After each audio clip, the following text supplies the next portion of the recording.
বাংলাদেশের অর্থনীতির চাকা সচল রাখতে উল্লেখযোগ্য ভূমিকা রাখেন প্রবাসীরা। সিলেট বিভাগ থেকে প্রচুর পরিমাণে রেমিটেন্স আসে, যা দেশের অন্যতম সর্বোচ্চ প্রবাসী আয়ের উৎস। প্রবাসী অধ্যুষিত সিলেট বিভাগের একমাত্র বিমানবন্দর সিলেট ওসমানী আন্তর্জাতিক বিমানবন্দর। এ অঞ্চলের উল্লেখযোগ্য সংখ্যক মানুষ বিদেশে কাজ করেন এবং সেখান থেকে রেমিটেন্স বা অর্থ প্রেরণ করেন। এ অঞ্চলটি প্রবাসী রেমিটেন্সের একটি গুরুত্বপূর্ণ কেন্দ্র এবং সেখানকার অর্থনীতি ও সমাজ ব্যবস্থায় প্রবাসীদের প্রভাব অনেক বেশি। বিমানবন্দরের ভিতরের রাস্তার চিত্র দেখা গেল ভিন্ন, দেখা দিয়েছে ভাঙন, সৃষ্টি হয়েছে গর্ত।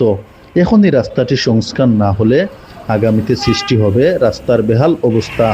যাত্রী ও স্বজনদের পোহাতে হবে দুর্ভোগ। সিলেটবাসীর দাবি, রাস্তাটি যাতে দ্রুত সংস্কারের ব্যবস্থা গ্রহণ করা হয়।